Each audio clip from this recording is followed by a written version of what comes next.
Awesome. Hey, thanks, Sameep. Thanks for joining us at Polygon Hacker House. It was a great session. I'm sure all fellows learned a lot, and it was a great opportunity for them to meet you and interact with you. So I just had a couple of questions, to understand you more and to help our fellows.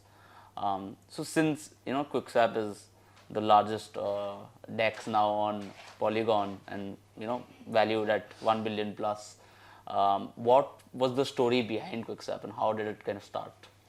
Yeah, like first of all, thanks for having me here. It's my privilege to talk to these, budding entrepreneurs, and like I'm really excited to see what these guys are building. Like that's why I'm here more than the talk, to see like what they are building and how can we help them, right? So yeah, I mean like QuickSwap, we started in 2020, and the whole idea of starting QuickSwap was to improve the user experience, which was badly being impacted on Ethereum because of increasing transaction cost, right? So effectively Ethereum was becoming the chain of rich people, right?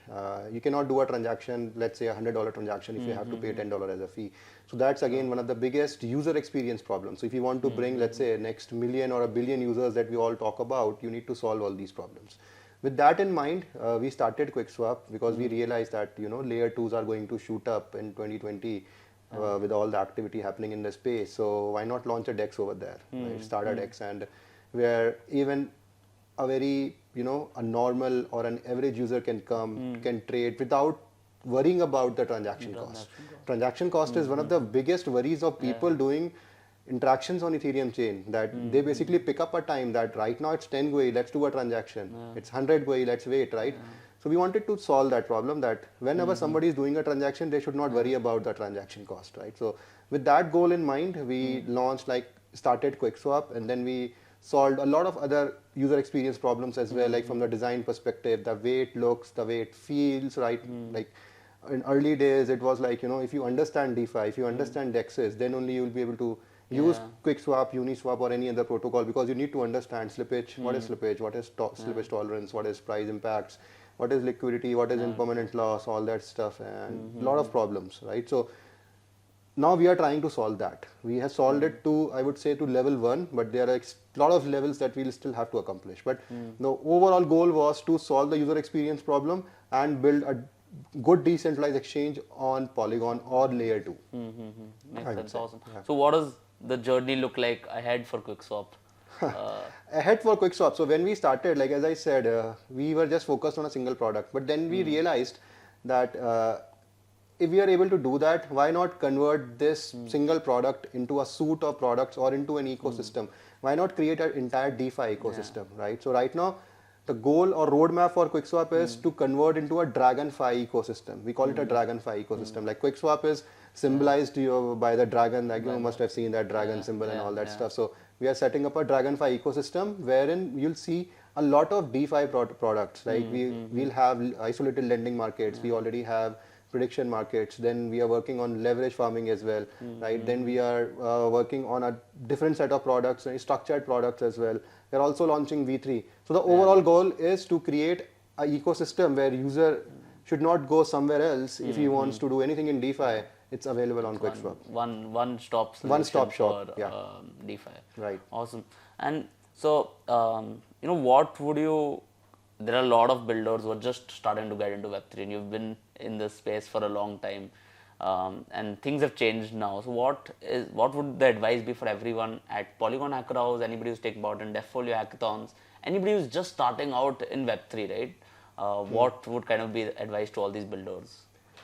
Okay, so I had like a couple of advices, The first of all, when anyone enters into Web3 space, I have seen like people are worried about, with this Web3 term, right? Because it gives you a feeling it's a next generation, and when something is next generation, it's already assumed it's complex, it's hard to understand, but actually Web3 is easier to understand than Web2 right now. It's much easier to understand and work in Web3 than it's there in Web2, right? So I mean, like, don't have that misconception that it's hard to work on Web3, how I'll do that and stuff. Like, that's bullshit. Other thing, like, I have seen this a lot, even like, especially in budding entrepreneurs, that they build products for investors. They have this in mind that what should I build so that I'll get an investment from the VC, from the angels and stuff. Nobody should ever do that. Never, ever. right? Because you are not building products for VCs, you are building products for the users to use, right? And if you build a good product, VC will come to you. If you will build a bad product or something keeping VC in mind, they'll not come to you. I mean, like ultimately, there are very few VCs who actually uses your product. They are not they are not users of your product. So you should not think about whether VC will like it or not. VC will like what community or the users will like. If they are using it, VC will like it. Simple, right? So as simple as that. No, like should not think about VCs while building. Should think about VCs while creating pitch decks, but not while building your products. Like you should never do that. Awesome. And since we are at the Hacker House and Fellowship, there are a lot of like new technologies and emerging trends happening. What are some of the new trends that you see happening in this space and you're excited about in general? In this space, like I have seen, like NFT space is specifically growing now, right? So the first space that grew at an exponential rate was DeFi. Still growing. It will keep on growing because now everyone understands, the traditional world understands, the world understands that DeFi has a use case, has a real use case, right? So, but now NFT is also proving that NFT is not just about some digital arts happening around and monkeys going around. That's not what NFTs is. NFT has a lot bigger use cases. That's why we see eBay using it. We did our I guess NFT drop with Dolce and Gabbana, UNXT recently, right? Even Mercedes is getting into it.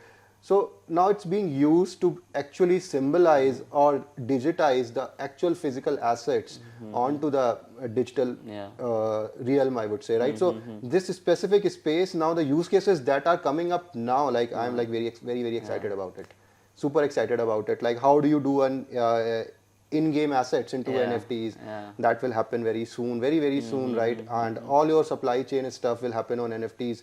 In fact, the entire marketplaces, your stores, your physical stores will run on NFTs in metaverse. Well, all clothing, everything like fashion wear, everything symbolized by an NFT. You buy a particular NFT and then you claim the right, and you transfer the ownership to someone else. So all that legitimacy and like I'm really excited about it. I mean, like yesterday, I came to Bangalore yesterday and I was talking with someone, like he's building a product, and was very excited to hear about it. And good use case of NFT, like what he was doing there. There's a very big secondary market for used appliances, specifically mobile phones and laptops. So what he was suggesting is, why not we create a product where at the first point of sale, we collect the information about a user, convert it into an NFT, and later on when he's reselling it, he can actually prove that I am the owner of that particular product because I have access to an NFT and then I transfer the NFT. This will basically cater to a very large theft market. Right now what happens, if your phone gets stolen, it gets sold somewhere, right? And there is no way to figure out whether you are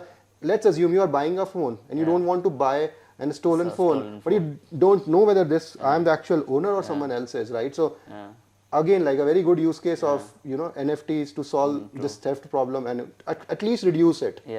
Not just a stolen phone, I'm thinking even like a phone where parts have been changed, right? How do you solve for all of that? So later on, that's what I believe, not like still there is some time, but later on, even those parts will be NFTs, right? A lot of, even your laptop, your hard disk will be an NFT, right?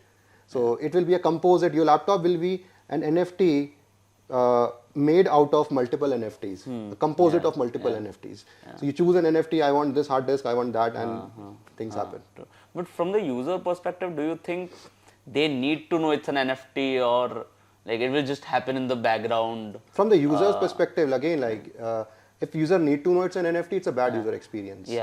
User should know it's an NFT, but there should not be any need of doing that. Because when I know it's an NFT, it's on blockchain, I have a good feeling, I have a sense of faith, I have a sense of understanding, sense of trust that this stuff is on blockchain. Doesn't matter I understand blockchain NFTs or not, but I have a feel good factor in there that it's safe, it's trust, nobody can steal it. And if I'm buying let's say a second hand phone, and if it's proven by a blockchain mechanism, something, even I don't understand how blockchain works and I need not know like how it works, but still I have a feel good factor that this is not a stolen phone, identity has been proven using this technology and stuff. The way you interact with a lot of products, right? And it's an AI, especially the chatbots, You don't need to understand how AI works, but you still have a feel good factor that yeah, I'm interacting to an AI. Oh, okay, wonderful answers this chatbot is giving us, and you rate that your Facebook chatbot is good and that particular chatbot is bad, right? So that's how it should work. Got it. That's how it should work. Yeah. Awesome. Any final thoughts for everyone at the Polygon Fellowship and Hacker Halls? I mean, like, I'm really excited to see what like these guys are building. But like, just one last piece of advice I would like to give: like, whatever you are building, it's not necessary you build a lot of things into an application. Like, should never do that. You should always try to complete a user journey. Like, think from a user perspective. If you are an user, someone else is building this product. Will you use it? Is it complete?